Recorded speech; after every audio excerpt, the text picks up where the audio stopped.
আমার ভাইরা, মুসলিম শরীফের বর্ণনা, আল্লাহর নবী বলেন, ইন্না ফিল জান্নাতি সামানিয়াতু আবওয়াব। আল্লাহর জান্নাতে একটি দুইটি নয়, বরং আটটি দরজা আছে। ফিহা বাবুন ইউসাম্মা আর-রায়্যান।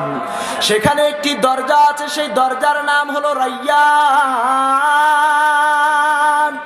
লা ইয়াদখুলুহা ইল্লা সাইমুন।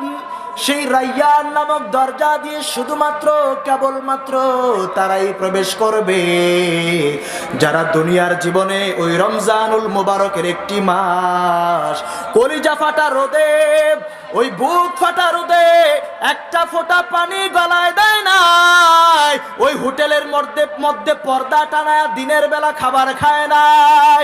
আল্লাহর নবী বলেছেন, ফিহা বাবুন ইউসাম্মা আর-রায়্যান। সেখানে একটি দরজা আছে, সেই দরজার নাম হলো রায়্যান। লা ইয়াদখুলুহা ইল্লা সাইমুন। সেই দরজা দিয়ে রোজাদাররা ব্যতীত আর কেউ সেই দরজা দিয়ে প্রবেশ করতে পারবে না। আল্লাহু আকবার।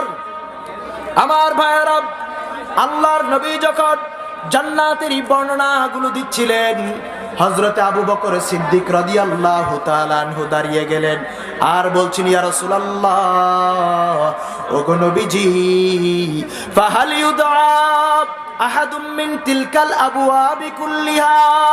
ওগো নবীজি, আপনি যে জান্নাতের দরজার কথা বর্ণনা করতেছেন, একটি দরজার নাম হলো রায়্যান, রোজাদারদের জন্য একটা স্পেশাল দরজা। আরেকটা দরজা হলো বাবুস সাদাকা, যারা দান সদকা করবে তাদের জন্য। আরো দরজা আছে বাবুল জিহাদ, যারা জিহাদ করবে তাদের জন্য। ফাহাল ইউদআ আহাদুম মিন তিলকাল আবওয়াবি কুল্লিহা।